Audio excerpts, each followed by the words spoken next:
안녕하세요. 오늘은 성경 저 뒤로 가서 요한계시록 말씀을 잠깐 보겠습니다. 요한계시록 3장 14절로 22절까지 말씀입니다. 교독을 해보겠습니다. 요한계시록 3장 14절로 22절까지입니다. 제가 먼저 읽겠습니다. 라우디게아 교회의 사자에게 편지하라. 아멘이시오 충성되고 참된 증인이시오 하나님의 창조의 근본이신 이가 이르시되 내가 내 행위를 아노니 내가 차지도 아니하고 뜨겁지도 아니하도다. 내가 차든지 뜨겁든지 하기를 원하노라. 내가 이같이 미지근하여 뜨겁지도 아니하고 차지도 아니하니 내 입에서 너를 토하여 버리리라. 내가 말하기를 나는 부자라 부유하여 부족한 것이 없다 하나 내 곤고한 것과 가련한 것과 가난한 것과 눈먼 것과 벌거벗은 것을 알지 못하는도다. 내가 너를 권하노니 내게서 불로 연단한 금을 사서 부유하게 하고 흰옷을 사서 입어 벌거벗은 수치를 보이지 않게 하고 안약을 사서 눈에 발라 보게 하라. 무릇 내가 사랑하는 자를 책망하여 징계하노니 그러므로 내가 열심을 내라 회개하라. 볼지어다 내가 문 밖에 서서 두드리노니 누구든지 내 음성을 듣고 문을 열면 내가 그에게로 들어가 그와 더불어 먹고 그는 나와 더불어 먹으리라. 이기는 그에게는 내가 내 보좌에 함께 앉게 하여 주기를 내가 이기고 아버지 보좌에 함께 앉은 것 같이 하리라. 귀 있는 자는 성령이 교회들에게 하시는 말씀을 들을지어다. 아멘. 지난 시간에 저는 우리가 구원을 은혜로 받고 또 그 은혜를 믿음으로 말미암아 우리가 구원을 받았기 때문에 모든 것이 익숙하고 당연하다고 생각하게 되어지는 이런 우리 마음 자세에 대해서 말씀을 드렸습니다. 그래서 사람들의 마음속에 모든 것이 조금 지나고 나면 익숙해지고 당연해지는 법이라고 말씀을 드렸습니다. 저도 그 전세 살 때 아파트 좀 살아봤으면 좋겠다 이렇게 했는데 드디어 아파트를 사서 들어갔습니다. 그랬더니 참 좋더라고요. 그랬더니 한 달쯤 좋고 나니까 갑자기 신경질이 나기 시작했습니다. 왜냐하면 옆에가 24평짜리 아파트가 있었거든요. 그러니까 이제 아침에 출근하려고 나오면 24평짜리, 30평짜리에서 우르르 출근하기 위해서 쏟아져 나오는 사람들과 같이 나오면 17평짜리에서 나오는 제가 무지하게 초라하게 느껴지기 시작했습니다. 그랬더니 그렇게 좋아하고 기뻐했던 아파트가 별로 좋지 않게 느껴지고 왜 이렇게 좁은지 모르겠고 뭐 이렇게 왜 우리 집은 쓰레기통 근처인가 뭐 이런 것도 불만이 생기기 시작하고 그렇게 되더라고요. 이 사람은 주어진 것에 대해서 익숙하게 여기는데 명수입니다. 그래서 가만히 생각해 보면 우리한테 주어진 이 시간, 생명, 햇빛, 바람, 계절에 바뀌는 이 신선한 또 날씨, 또 낙엽 이런 것들이 사실은 우리가 무슨 수고와 대가를 지불했습니까? 아무것도 대가를 지불한 적 없었는데 따박따박 24시간 시간을 저에게 아침에 눈 뜨면 신선하게 주어지고 또 이 계절이 이렇게 또 바뀌어가는 것이 싱그럽게 우리 눈안에 보이는데 이것이 그저 이렇게 조금 지나고 나면 금방 또 당연한 것으로 이렇게 받아들여지게 되는 것이죠. 이런 사람 마음속에 이 뻔뻔스러운 익숙함이 있습니다.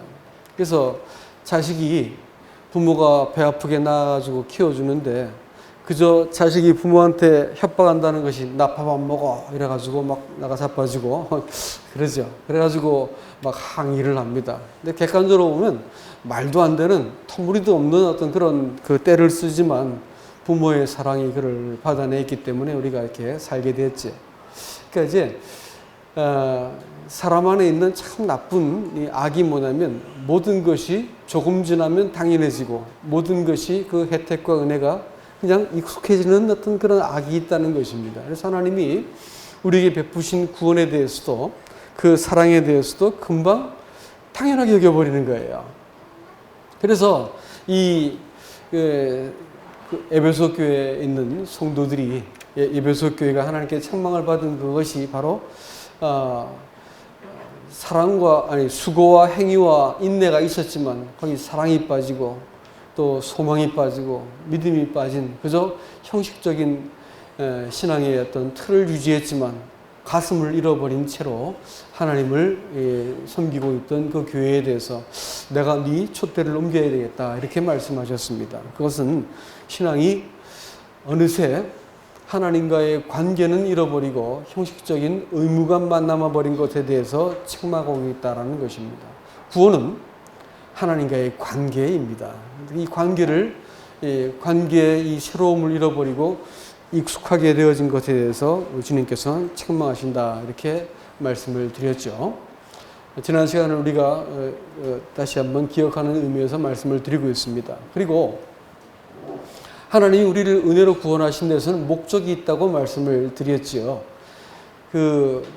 구약 시대 때는 하나님이 사람에게 율법을 주어서 구원의 길에 대해서 보여주셨습니다. 율법은 사실은 구원을 받기 위해서 사람에게 주신 것이 아니고 사람이 무법하기 때문에, 다시 말하면 어떤 누구도 기준이 되지 않고 어떤 그 무엇도 더 이상 자기를 통제할 수 없는 그런 존재가 사람인 것입니다. 그렇기 때문에 하나님께서 자기를 떠난 인생에게 법을 주고 가장 그 기본적인 양심에서 동의할 수 있는 법을 주어서 사람의 동의를 받아내고 지키면 내가 복을 주겠다. 그러나 지키지 못하면 네가 심판을 받게 될 것이다 라고 이제 사람과 약조를 맺는 것이 율법입니다. 근데 이 계약을 맺고 나서 하나님께서 사람들에게 원하신 것이 뭐냐면, 내가 이 가장 인간이라면 살인하지 말고, 간음하지 말고, 거짓말하지 말고, 도둑질하지 말고, 이런 가장 기본적인 것도 사실은 지키지 못하는 아주 내가 형편없는 인간이구나라는 것을 느끼도록 만들기 위해서 율법이라는 것을 통해서 계약을 맺었다고 말씀을 드렸어요. 그래서 사람이 이 사람 안에 있는 부패함을 깨닫고 나서 누구를 어떻게든 하나님에 대해서 어떤 마음을 갖냐면 하나님의 은총을 구하게 됩니다. 은혜를 구하게 되죠. 이때 하나님께서 사람에게 이 자기가 부패하고 죄인된 존재라는 것을 깨달은 사람에게 하나님이 찾아오셔서 일방적인 은혜로 사람을 구원하셨어요. 왜 은혜로 구원하셨냐라면 사람이 이 은혜를 통해서 하나님과 정상적인 관계를 맺도록 하기 위해서입니다. 그래서 하나님의 법을 알지도 못한 사람에게 하나님의 이 법을 따르고 의로운 도리를 따라서 인생을 살도록 하시고 하나님과 관계 맺도록 하시기 위해서 은혜로 계약을 맺었습니다. 이 계약의 특징은 뭐냐면 몇 번을 넘어지고 몇 번을 실패하고 얼만큼 잘못해도 그 자체가 하나님과의 관계가 결코 깨어지지 않을 수 있는 아주 단단하고 완전하고 충분한 기초를 주셨다는 것입니다. 그렇기 때문에 우리가 태어나기도 전에 예수 그리스도께서 십자가에서 죽으시면서 우리의 모든 죄를 담당하시고 하나님과 화목할 수 있는 길을 열어서 우리에게 주셨던 것입니다. 그러나 그 자체가 구원의 목적은 아닙니다. 그것은 깨어지지 않는 관계, 정죄받지 않는 관계 속에서 하나님을 대면하고 하나님과 사귐을 갖고 또 하나님의 법을 따르는 하나님의 의를 행하는 사람이 되게 하기 위한 목적이라고 말씀을 드렸습니다. 그래서 에스겔서 33장 18절로 22절까지의 말씀 속에서는 의인이라도 악을 행하면 그가 이전까지 의인이었다 할지라도 그가 계속해서 그 악을 행하면 그 악 때문에 죽을 것이다 라고 말했고, 악인이라도 그가 의를 행하면 그가 행한 의 때문에 그가 구원을 받을 것이라고 이야기했습니다. 그러니까 하나님께서 의도하신 구원은 뭐냐면 그가 하나님의 통치를 받고 하나님과 바른 관계에 있는 의로운 사람이 되는 것이 구원의 목적인 것이지, 우리를 죄를 지어도 끄떡없는 사람이 되게 하기 목적이 아니라고 말씀을 드렸습니다. 그것은 하나님과 관계를 맺기 위해서 베푸신 은혜인 것이지, 은혜 베풀어서 죄를 지어도 괜찮고 의를 행하지 않는 사람이 되어도 괜찮은 사람이 되게 만들기 위한 목적이 아니라는 것입니다. 많은 사람들이 그와 같이 생각하기 때문에 구원을 소위 받았다고 해놓고 이렇게 사람이 느슨하게 되어버리고 익숙하게 되어버리고 당연하게 생각하게 된 것이다, 이렇게 말씀을 드린 것입니다. 오늘 여러분께 소개시켰던 이 라오디게아 교회는 예수님께서 요한계시록, 다시 말하면 하나님의 심판을 시작하기 직전에 최종적으로 하나님의 교회를 점검하시고, 심판은 세상을 먼저 하시는 게 아니고 누굴 먼저 하시냐면 하나님의 사람들을, 자기 백성들을 먼저 심판하신다고 하는 말씀대로 오늘 교회에 대한 심판이 요한계시록 2장과 3장에 나타나 있습니다. 그래서 하나님은 교회를 촛대라고 부르십니다. 촛대는 빛을 발하는 것이지요. 그래서 세상에 대해서 예수 그리스도가 어떤 분인지를 교회가 보여주는 것입니다. 교회가 세상보다 도덕적으로 이렇게 정당하지 못하면 빛이라고 말할 수 없습니다. 교회가 이 그리스도가 누군지를 보여주어서 구원의 도리를 더 이상 말하지 않게 되면 그걸 교회라고 말할 수가 없는 것입니다. 정치적인 어떤 이렇게 힘을 모아가지고 이 좌파가 되고 우파가 되고 이렇게 하는데, 그분들의 심정은 잘 이해가 되지만 조금 지나쳤다 생각은 개인적으로 듭니다. 왜냐하면 교회는 그런 정치적인 어떤 그것을 확보하는 것이 아니에요. 교회는 예수 그리스도가 누군지를 보여주는 것이 교회의 일이라고 생각이 되어집니다.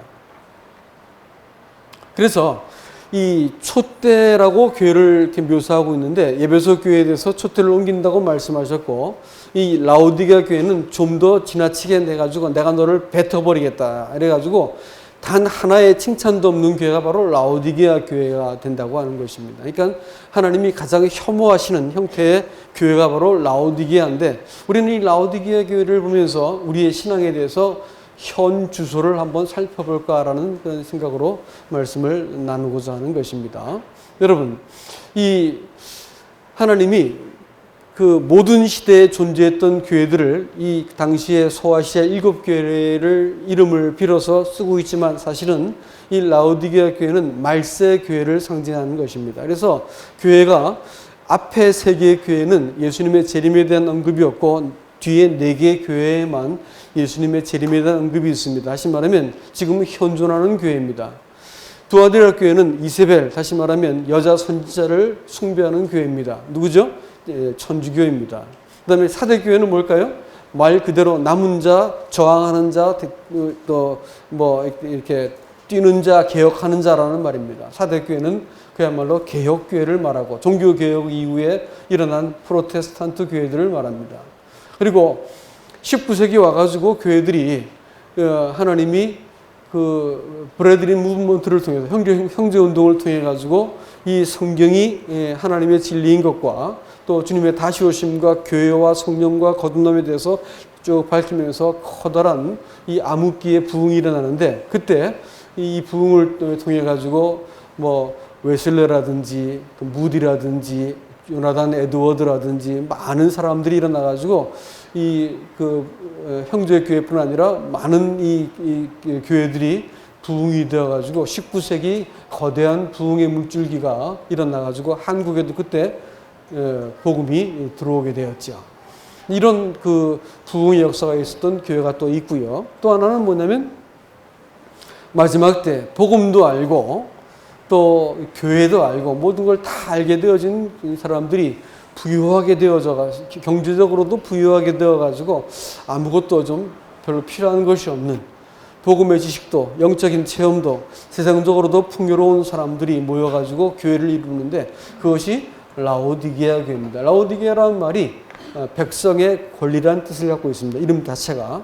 다시 말하면 교회가 점점 어떻게 되냐면 하나님 예수 그리스도가 교회의 머리가 되어주시고 교회를 통치하는 게 아니고 사람들의 합리적인 주장과 또 권리와 사람들의 입장과 인본주의적인 견해가 교회 가운데서 이 받아들여지고 그것이 자기들에게 사람에게 유익한 어떤 그런 교회를 만들어가는 것들을 이 시대가 아마 추구하게 될 것이다라고 성경을 미리 내다보고 2000년 전에 예언을 하고 있는 것이죠. 그러니까 정확하게 이 시대의 교회가 라오디게아 교회를 꼭 빼닮았다고 하는 점에서 우리가 경계심을 가져야 된다고 하는 것입니다.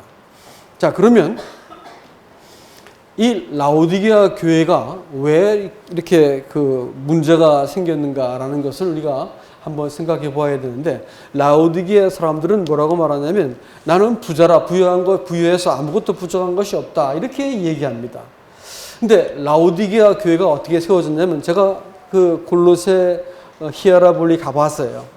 가서 봤더니 라오디게아하고 히에라볼리, 골로새 여기가 이렇게 보여요. 언덕이 올라가 보니까 저 멋지 한 20km 떨어진 곳에 거기 골로새가 보이고 히에라볼리에서 보니까 딱 보이는 거예요. 멀지 않은 곳입니다. 거기는 바울이 복음을 전해가지고 에바브라라는 사람이 복음을 듣고 가서 세운 교회가 라오디게아 교회로 알려져 있습니다. 그러니까 바울에게 복음을 들어서 한 다리 건너서 복음을 들었으니까 복음을 잘 들었었겠죠. 그러니까 복음에 대해서 잘 알고 있던 사람들이었습니다. 어떻게 하면 구원을 받는지를 잘 배운 사람들이었죠. 에다가 거기는 이 금융의 중심지였습니다. 또 하나는 거기는 약을 만드는 학교도 있었고, 또 특별히 안약을 이렇게 생산을 해서 물이 안 좋아가지고 눈에 병이 자주 났기 때문에 이 안약을 만들어서 큰 돈을 버는 곳이 또 이 라오디게아라고 합니다. 그리고 거긴 또 검은색 양과 염소의 털을 가지고 모직 옷을 만들어 팔던 곳이었습니다. 그래서 이 고급 옷을 이렇게 만들어서 굉장히 부자가 되었던, 경제적으로 아주 높은 사람들이었습니다. 그래서 이 세상적으로도 별로 부족한 것이 없어요. 부족한 것이 없고, 또 영적으로도 아무 부족한 것이 없는 사람들입니다. 그래서 나는 모든 걸 다 가졌어, 부유하다, 이렇게 생각했던 사람들이었습니다. 근데 예수님께서는 이 사람들에 대해서 뭐라고 얘기하냐면, 네가 사실은 헐벗었고 가련하고 눈멀었고 이렇게 되었다고 정반대의 말씀을 하고 계세요. 그러니까 이 사람들은 아주 중요하게 무엇인가 이 시력에 문제가 생긴 것입니다. 이 바라보는 관점을 어떻게 보는가에 따라 가지고 전혀 다른 자기 평가를 하게 되었고, 전혀 다른 자기 평가를 하게 되어서 하나님이 가장 혐오하시는 교회가 되어서 심판을 앞두고 있다고 하는 사실을 볼 것 같으면, 그리스도인들이 신앙생활은 뭐에 달려 있어요? 시력이 좋아야 돼. 시력이, 눈이 좋아야 된다는 거예요. 이 시력이 잘못되고 났더니 교회가 망가져 버렸습니다. 또 시력이 잘못되면 신앙생활도 망가지는 거예요. 그래서 어떤 것이 문제가 되었는지를, 왜 그러면 이렇게 바라보게 되었는지를 한번 조금 살펴보기를 원하는 것입니다. 제일 먼저 저는 교리적인 문제에서 한번 이 문제를 접근해 보고 싶습니다. 여러분, 오늘날 증거되고 있는 복음은 이런 것입니다. 하나님이 사람을 창조하셨는데 그만 사람이 범죄하고 타락해 버렸다는 것이에요. 타락했기 때문에 하나님께서 이 범죄하고 타락한 사람을 구원하기 위해서 창세기 3장 15절에서 구원자를 보내신다는 약속을 하세요. 여자의 후손을 보낸다 이거죠. 그래가지고 하나님이 그 구원자를 보내기 위해서 그 약속을 성취하시려고 이 아브라함도 보내시고 모세도 보내시고 계속 보내가지고 마침내 하나님의 아들이 이 약속을 성취하기 위해서 이 땅에 오셔가지고 십자가에 죽으심으로써 이 여자의 후손이 이 죄를 이기시고 사단의 어떤 지배하는 권세를 깨뜨리시고 사람에게 구원의 길을 만들어 주셨다. 짠, 이렇게 하는 거예요. 이 얘기는 지금 보편적으로 우리가 들려지는 소위 구속사라고 말하는 방식으로 성경을 보는 방법입니다. 그리고 언약주의라고 말하시는 분들이 이렇게 성경을 보고 계세요. 그러니까 사람이 범죄하고 타락한 것을 하나님이 구원하시기 위해서 성경을 주시고 약속을 하셨다라는 거예요. 이 약속을 하나님께서 얼마나 성취하기 위해서 신실한 분이냐, 또 이 약속을 성취하기 위해서 하나님께서 얼마나 사람을 사랑했는지를 자꾸자꾸 강조하는 거예요. 그래서 하나님의 사랑을 네가 믿으면 구원을 받는다, 이렇게 말을 하죠. 제가 지금까지 드렸던 말씀이 틀린 말인가요? 대답을 하십시오. 대답을 안 한다고 위기가 넘어가는 게 아닙니까? 틀린 말입니까? 예? 맞죠? 맞는 말이에요. 근데 여러분, 한 가지 중요한 것을 우리가 놓치고 있는 게 뭐냐면, 제가 그걸 말씀드리려는 거예요. 뭐냐면, 사람이 범죄해가지고 하나님이 구원을 위해서 이렇게 사랑하시고 약속을 지키기 위해서 희생을 하시고 해가지고 신실하게 약속을 지켜서 마침내 그 하나님이 구원을 이루어내셔가지고 사람에게 주셨으니까 믿음은 구원받는 것이다 하는 말은, 그건 사람을 위한 것 같아요? 하나님을 위한 것 같아요? 잘 들으세요. 사람을 위한 것이에요? 하나님을 위한 것이에요? 다시 말씀드릴게요. 하나님이 잘 창조해놨어요. 근데 사람이 이 괘씸하게도 범죄해가지고 타락을 했어요. 그래서 형편없이 망가져버린 거예요. 불쌍하잖아요. 네? 또 하나님께서 고귀하게 값을 지불하고 만들어온 인생이 죄를 지어가지고 망가져가지고 똥인지 오줌인지 모르고 인생을 막 뒤대이다가 나중에 이 심판을 받고 영원한 형벌로 향해서 가고 있는 이 사람을 위해서 하나님이 자기 자신을 비워가지고 찾아가지고 사람을 구원해 줘서 사람을 위해서 구원을 만들어 주었어요. 자, 그럼 이 사람을 위한 거예요? 하나님을 위한 거예요? 사람을 위한 것이죠. 사람을 위한 거예요. 그러니까 구원이, 이렇게 성경을 볼 것 같으면 구원이 누구를 위한 거냐면 사람을 위한 것이 되는 거예요. 그렇기 때문에 이렇게 전하면 뭘 강조해야 되냐면 하나님이 이렇게 당신을 사랑했어요 라는 걸 말해줘야 돼요. 또 하나는 또 하나님이 이렇게 큰 희생을 지불했어요, 이걸 말해줘야 돼요. 그러니까 믿음은 구원받아요 라는 말을 자꾸 말해줘야 되는 거예요. 응? 믿음은 구원받습니다. 하나님 당신을 사랑하십니다. 이걸 말해야 할 거 아니겠어요? 그렇죠? 여러분들이 들은 복음이 그런 얘기 아닌가요? 그렇죠? 이제 이게 문제가 있다는 것입니다. 이렇게 되면 하나님이 사람을 위해서 주신 거니까 사람이 하나님 주신 선물을 받아서 하나님의 선물을 소유하게 되는 거예요. 그 구원이 뭐예요? 하나님 주신 선물을 소유한 것이 되는 것입니다. 결혼을 했어요. 결혼을 했더니 결혼하기 전에는 신비하고 이렇게 그야말로 감추어져 있기 때문에 근사해 보이고 사랑스러워 보이는데 아침에 눈곱 붙이고 일어나고 하품하는데 이빨에 고춧가루 껴있고 이불에서 방금 붕 껴드는 배우자를 바라보면서 더 이상 신비감이 싹 사라져 버렸어요. 그래서 결혼하기 전에는 이렇게 사랑스러운데 결혼하고 봤더니 그렇지 않은 거야. 6개월쯤 되니까 이제 소 닭 본 듯이 이렇게 서로를 바라보면서 더 이상 감흥도 없고 신비스러움도 없고 기쁨도 없고 빨리 퇴근해가지고 내 아내, 내 남편을 만나고 싶은 그런 기대감도 없어져 버린 것이 금방 온다 이게야.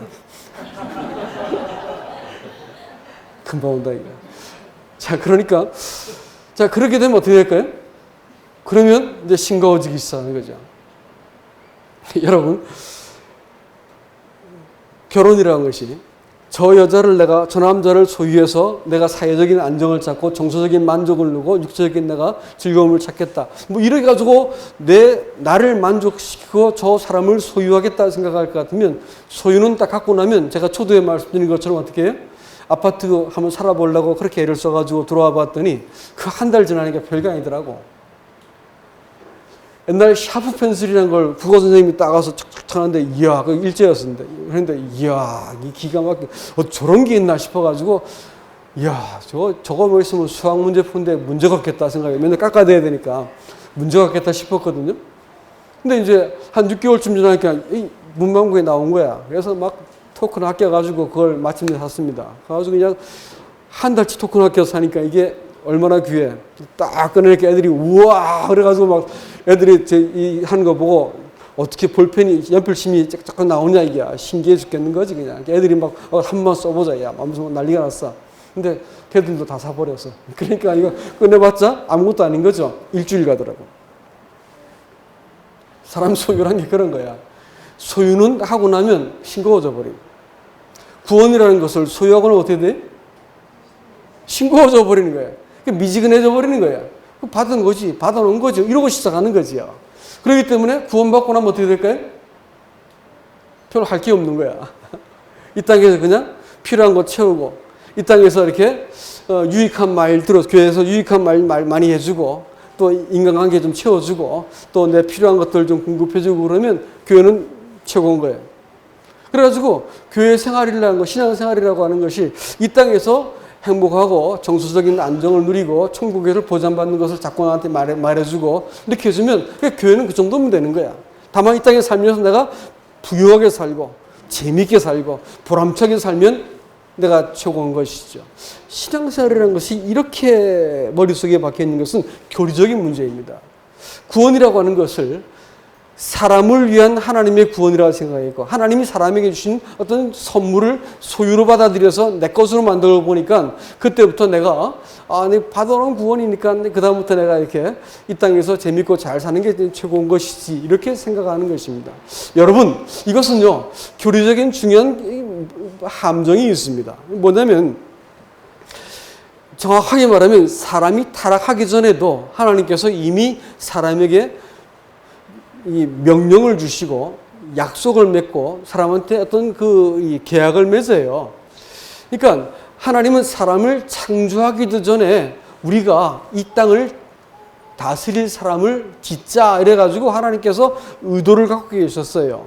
에베소서라는 성경을 볼 것 같으면 세상을 창조하기 전에 하나님이 그리스도 안에서 우리를 구원하실 것을 계획하셨다고요. 그리고 성경은 창세기 3장 15절부터 시작한 게 아니고 1장 28절부터 시작해야 됩니다. 18절부터. 그래가지고 하나님이 사람을 향해서 너희가 생육하고 번성하라, 땅을 차지하고 그다음에 그것을 정복하고 다스려 지켜라 이렇게 말씀하고 계세요.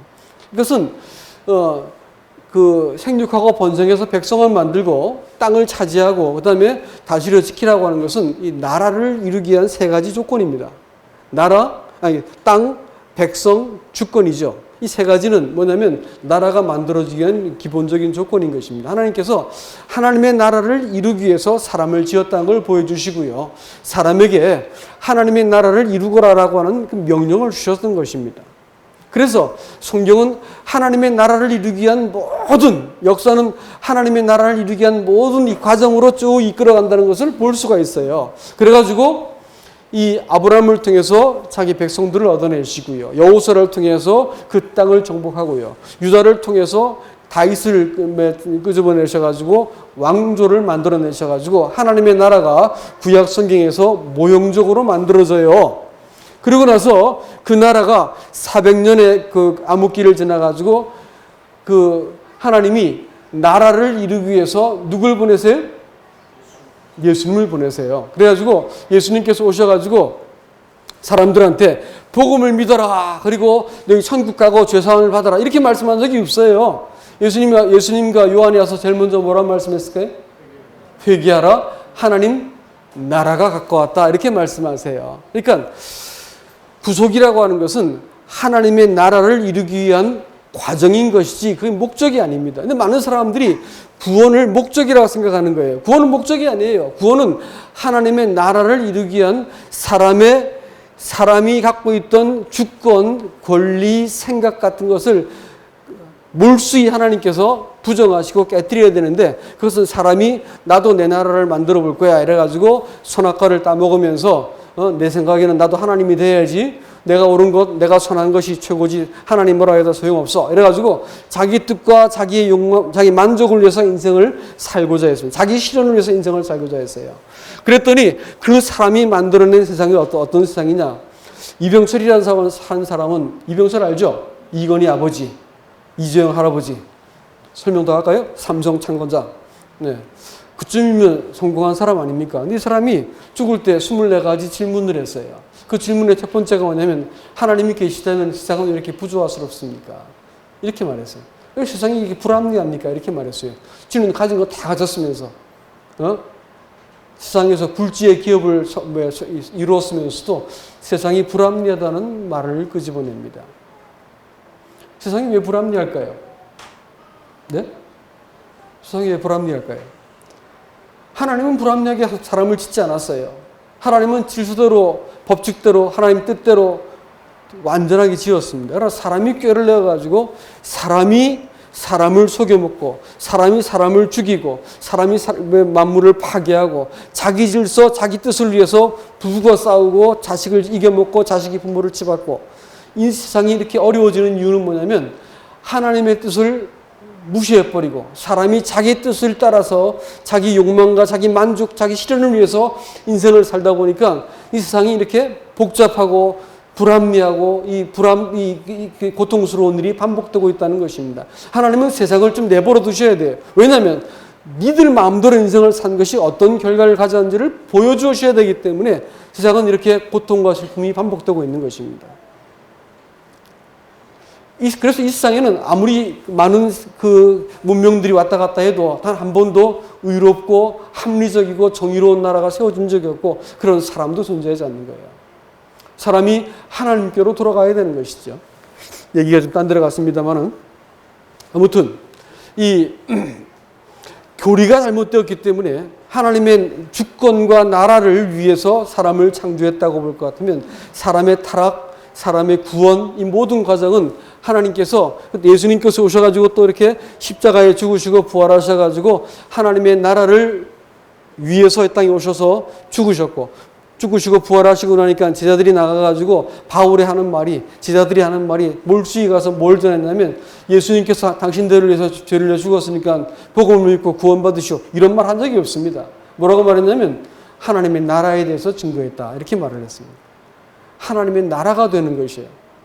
하나님의 통치를 받게 되는 것이고 하나님의 법과 질서와 그 권위 아래 사람이 이렇게 순복하게 되어지는 것이 하나님의 구원의 목적인 것입니다.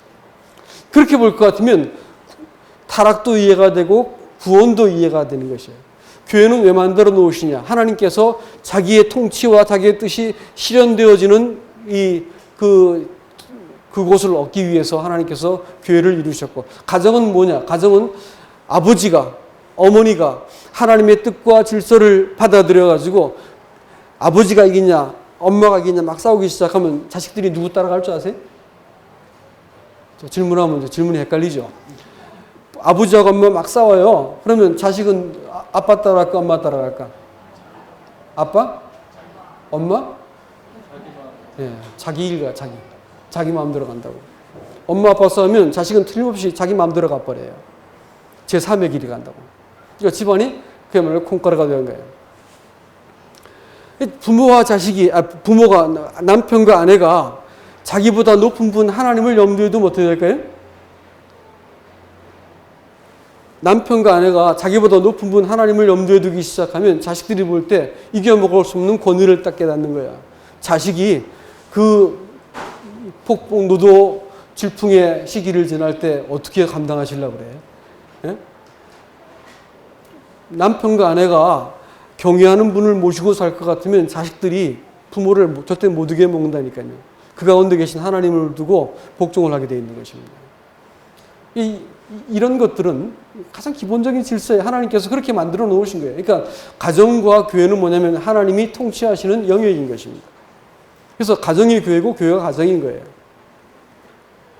이 일들을 하나님께서 이루고자 하셨는데 이들은 하나님이 자기의 목적을 가지고 나라를 이루기 위해서 통치하는 그 대상을 얻어내시기 위해서 또 이 하나님과 사람이 그야말로 이렇게 한 뜻과 한 목적으로 존재하는 이 관계를 얻어내시기 위해서 사람을 창조했다는 것을 버리고 뚝 잘라가지고 사람의 죄로부터 하나님께서 우리에 대해서 선물로 구원을 주셨다라는 것으로 복음을 받아들였습니다. 그렇게 되면 어떻게 되는 거예요? 그러면 구원이 뭐가 되는 거예요? 구원이 소유가 되는 것이에요. 소유가 되고 나니까 사람이 어떻게 돼요?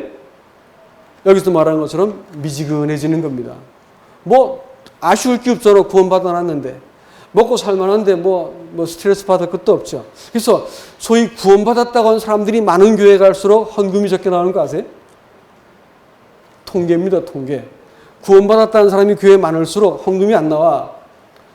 헌금할 별로 아쉬울 게 별로 없으니까. 근데 그런 거 잘 안 가르치는 교회는 막 협박도 하고 겁도 주니까 헌금 바쳐가지고 잘못한 게 있으면 좀 찔리면 헌금 좀 더 하고, 지가 좀 아쉽고 필요한 거 있으면 헌금 더해서 하나님께 뇌물 바쳐가지고 하나님께서 내 일 좀 잘 해주셔 해가지고 뇌물 바치려고 헌금하니까 헌금이 팍팍 나와가지고 큰 건물 짓는 거예요. 그러나 거듭난 사람들이 모였다는 교회는 헌금 잘 안 해요. 아세요? 교회 큰 교회 지으려면 거듭났다는 말 안 가르치면 돼. 생각을 잘 하세요, 여러분. 구원이라고 하는 그것은 소유가 아닙니다. 뭐예요? 관계예요, 관계. 여러분, 에릭 프롬이라는 사람을 제가 갑자기 이런 주제 생각하다가 인터넷에 에릭 프롬을 이제 인터넷 쭉 뒤져가지고 몇 사람의 이제 그 글들을 쭉 읽었어요. 요약한 것도 읽고, 걔네도 읽고 쭉 보면서. 사람이 존재적 소유냐 존재냐 말이야. 존재적 방식으로 살 것인가? 이 사람 말은 그래요. 아니면 소유적 방식으로 살 것인가라는 거예요. 소유를 집착할수록 사람의 생명이 희미해지는 것이고, 또 사람의 생명은 소유를 함을 할수록 점점 더 희미해져 가는 것이다. 이렇게 말했습니다. 참 그 말이 재밌더라고요. 사람이요, 소유를 통해서 자기를 확인하려면 내 학력이 나와야 되고, 내가 몇 평 아파트 살고 있는지가 나와야 되고, 백이랑 얼마 나와야 되고, 뜯어고친 견적들인 얼굴이 나와야 되고, 내가 걸치고 있는 명품이 나와야 되고, 그렇죠? 또 자식 몇 명 돈주도 나와야 되고, 내가 어떤 백그라운드인지를 자꾸 말해야 되는 거예요. 그건 뭐예요?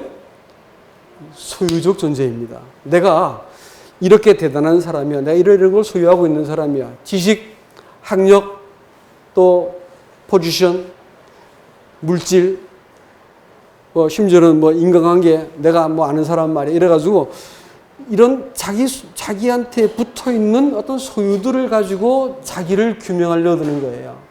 그렇게 하려고 하면 할수록 어떻게 하냐면 자기의 원래의 존재는 자꾸 희미해져 가는 것이다. 이렇게 했습니다. 심지어는 구원까지도 이것을 소유했다고 여겼을 때는 이 구원하신 분이 분명하게 희미해져 가게 되어 있습니다. 생명도 말이에요.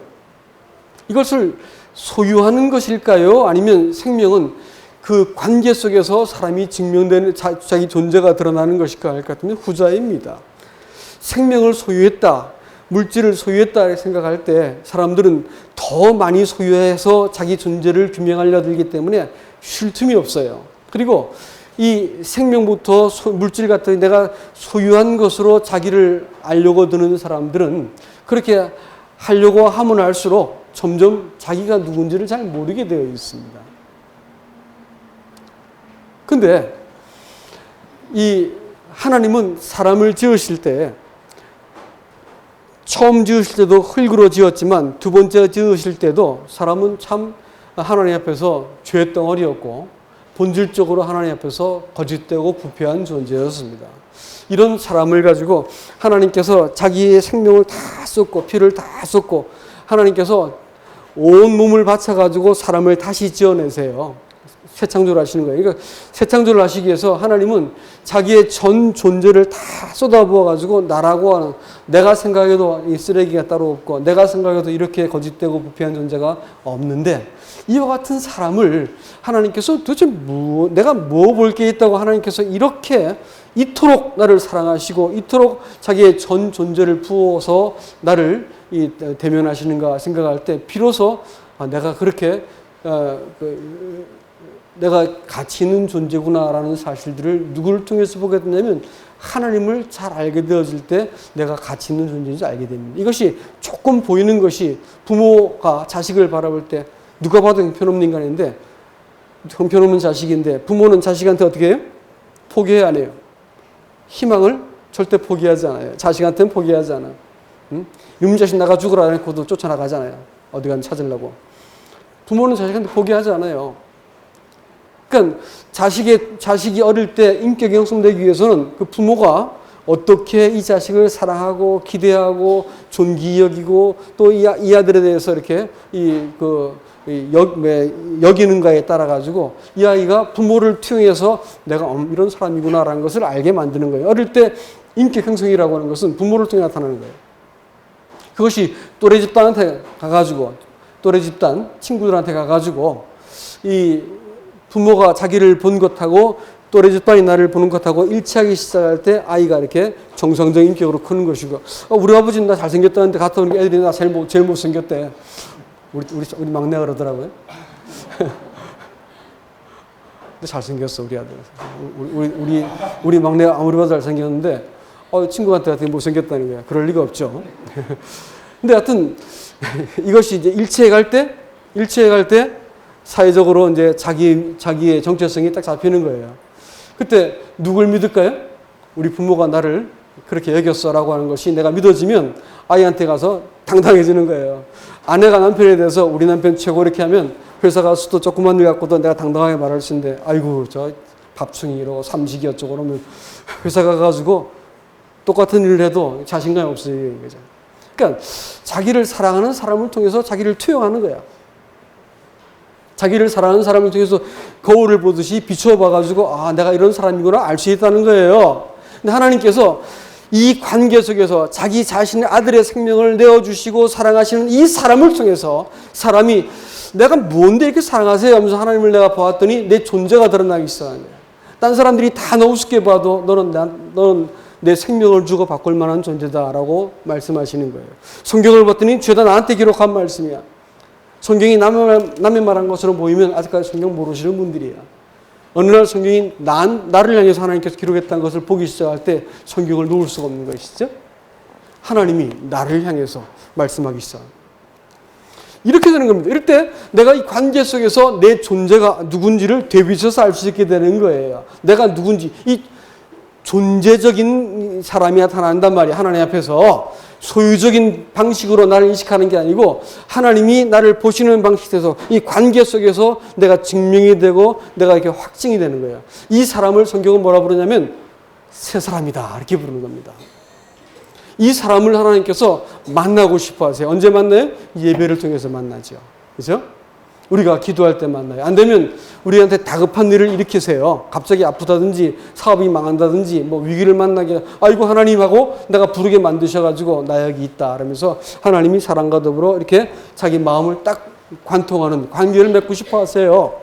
그래서 정상적인 하나님의 사람들 같으면 이 하나님의 관계 속에서 자기를 인식하는 이 생명적 존재 이것을 하나님께서 찾고자 하는 겁니다. 근데 많은 사람들이 소유를 가지고 소유를 늘려가는 그 방식으로 이 삶을 살고자 해요. 또 구원이라고 하는 것도 소유했다고 믿어버리기 때문에 신앙이 시들어져 버리는 거예요. 그래서 안 됩니다, 여러분. 이 라오디게 교회가 망한 이유가 여기 있는 거예요. 구원은 소유가 아니에요. 구원은 뭐예요? 관계입니다. 관계예요. 하나님이 내 인생에 대해서 내가 옳다고 믿었던 것이 옳지 않다는 걸 알게 하시고 또 무가청 인생을 살다 보면 맨날 급한 것 때문에 막 뭐 쫓아다니다 보면 하루가 지나고 뭐 하다 보면 일주일이 지나고 한 달 지나고 1년에 이제 찬바람 나기 시작하면 아이고 올 한 해 내가 뭐하고 살았나 싶어가지고 한 해가 무지하게 또 허무하게 느껴지는 겁니다. 인생이 살다 보면 급한 일 쫓아다니게 돼 있어요. 그러나 중요한 것이 뭔지를 알기 시작한 사람들, 하나님과의 관계 속에서 내가 누군지를 아는 사람들은 아무리 급해도 뭐 먼저 시작할까요? 기도 먼저 시작해요. 하나님이 문제를 개입해 푸는 것이니까 기도를 먼저 시작하는 것이죠. 하나님이 뭐라 말씀하시는지를 성경을 통해 뒤져보기 시작하는 거예요. 뭐가 중요한지를 아는 거예요. 급한 게 아니고 급하다 보니까 맨날 주일에 빠지고 뭐 주중에 빠지고 그러는데 그거 잘못 살고 계신 거예요. 그렇지 않습니다. 중요한 것은 하나님과의 관계 속에서 내가 나타나는 거예요. 이 존재가 살찌고 든든해질 것 같으면요. 사람들이 처세하면서 사람들을 속이고 내가 변장하고 막 이렇게 해가지고 겨우 자기를 이렇게 지켜나가고 있는 초라한 사람 말고요. 어떤 상황에 되어도 늘 당당한 사람으로 처시할 수 있게 되고 약간의 이익 때문에 내가 내 양심을 팔아먹지 않을 수 있게 되어지고요. 높은 사람 앞에서 비브러지지 않고 약한 사람 앞에서 내가 이렇게 우쭐대지 않게 되어지고 사람이 도리를 따르는 사람이 되어져요. 하나님이 보고자 했던 사람이 바로 이 사람입니다. 이 사람을 지어내고 이 사람을 지어내시고 만들어 놨는데 이 범죄해가지고 깨져버렸잖아요. 찾아가서 다시 회복시키고 은혜의 약속을 주셔가지고 붙들어서 지금 다시 하나님 앞에 세우신 거예요. 그래서 사람이 하나님과 더불어 이 관계 맺기를 지금 원하고 계신 거예요. 구원은 뭐라고요? 소유요 관계요? 네, 관계입니다. 익숙함이 그리스도인들로 하여금 무서운 함정이 되었던 것처럼 부요함은 그리스도인들에게 또 다른 함정이 됩니다. 그것은 관점을 잘못 잡았기 때문에 그러는 것이요. 관점을. 우리는 구원은 우리의 소유가 아니고 하나님과의 관계 속에서 얻어내는 것이다.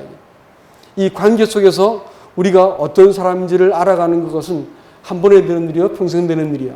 평생 되는 일입니다. 이 관계 속에서 우리는 자꾸 배워가시는 거예요. 사랑하는 배우자를 통해 배워가고, 자식 통해 배워가고, 또 교회에서 미운 사람들을 통해 배워가고, 이러면서 교회에서 또 가정에서 배워가는 것입니다. 그러면서 내가 내 본성대로 처신하지 않고 하나님의 사람을 존재적 인간으로 문제를 만나고 내 인생을 바라보고 이렇게 살기 시작할 때 하나님께서 하나님이 기꺼이 너는 내 보좌에 함께 앉게 해줄게 이렇게 말하는 거예요. 너하고 나하고 다름이 아니다 이렇게 말하는 거예요. 이 라오디게아 교회에서 정신 차린 사람들한테 내가 너를 내 보좌에 함께 앉게 해주고 내 성전 기둥이 되게 할 거야 이렇게 말씀했는데 여러분 신앙은 결국 그런 거예요. 하나님하고 나하고 이렇게 내 인생은 내 것, 하나님 것, 내가 11조 드리면 하나님께서 11조 돌려주시겠지 뭐 이렇게 생각해가지고 하나님과 딜하는 인생을 사는 게 아니에요.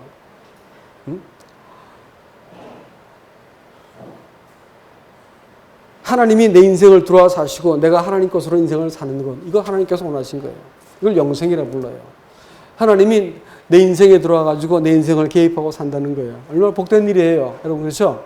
이 일들을 여러분 경험할 수 있길 바랍니다. 그래서 이 소유적 관계에 매이지 마시고 소유적 구원에 매이지 마시고 이건 관계적, 존재적 이 사람이 되어지길 바라고 우리가 하나님이 바로 이 사람을 얻어내기 위해서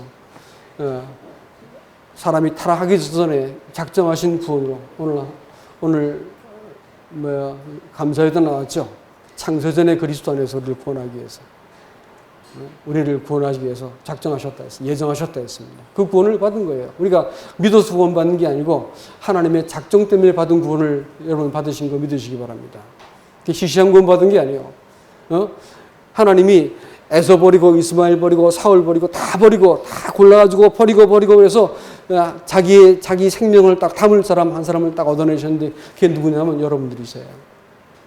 얼마나 놀라운 구원 받으신 거예요. 이 구원 가지고 하나님과 살아있는 관계를 계속적으로 맺을 수 있기를 주님의 이름으로 축복합니다.